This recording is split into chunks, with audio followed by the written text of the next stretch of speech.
I was asked today to talk about non-competitive and cooperative games and how that fits into our lesson for today. When I went back to teaching phys ed after my kids were in school, I found that there had been a change in the philosophy of physical education. And yes, there is a philosophy of physical education. And I found that games that had been played for years were no longer appropriate because we took a different view of children. Most of the games that were used at that time were cooperative games and non-competitive games. And we had a lot of fun changing games to make them fit or coming up with new ones. What that means is that nobody lost.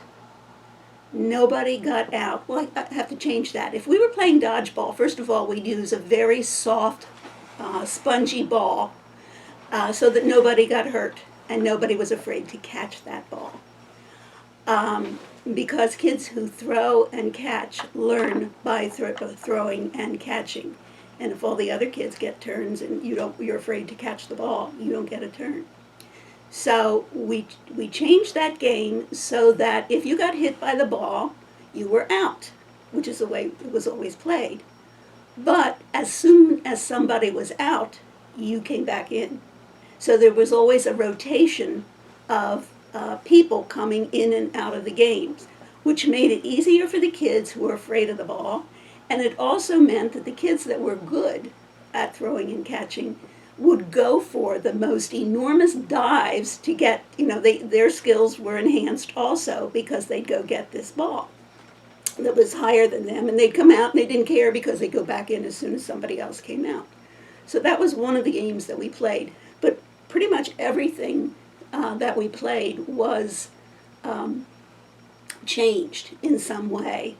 We still played some of the competitive games, but we changed them so that kids would have a full time of phys ed instead of sitting in a corner because they were out. You went out, and we did volleyball that way too. You went out, and then when somebody else came out, you came back in. So it was a pretty fair way of having the kids get lots of turns, and that's what they need. They need lots of turns. They need to feel safe, that they're not going to be hurt physically and not going to be hurt emotionally, not going to be embarrassed by what they're doing. And they came to like that type of game. We played, and there's a difference between non-competitive games and cooperative games. Cooperative games mean you can't do it yourself. You have to have somebody else to help you. And oddly enough, the kids who had most trouble with that concept were the really bright kids. They wanted to do everything on their own. And it took a while. This was a surprise to us. It took a while for them to come to the understanding that they had to have help to play this game. There were also kids who wanted to keep score. We had a new boy come into class one day, and we were playing a game, and he was having a great time. He was obviously an athlete and a competitor, and he was having a great time with this game, and he said to me, "What's the score?" I said, "I don't know." And he looked at me like, "What do you mean you don't know?" And he said to the boy beside him, "The teacher doesn't know the score." And the boy beside him said, yeah, we don't keep score, we just play for fun." And that was my shining moment. I was so proud of him for coming up with that answer. We don't keep score, we just play for fun. And it did make it more comfortable for kids to play and to have fun in gym class and to learn to cooperate together. There's been something trending on Facebook now. I had seen it years ago, but I saw it again just yesterday. It's a picture of children from Africa sitting in a circle. They're all sitting down in a little circle, and their feet are all pointing in, and they're eating.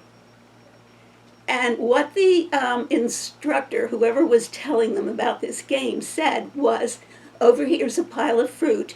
If you run over here fast, you can get the kind of fruit you want and as many as you want." So he told them when to go, and they all ran over to get fruit. But they surprised him because before they ran, they all held hands and they ran across and got fruit. And they deliberately made sure that everybody had some. And then they came back and ate it together in this circle. And the teacher said to one of the children, "Why did you do that? Why did you? If you'd have just run over there, you could have gotten all you wanted."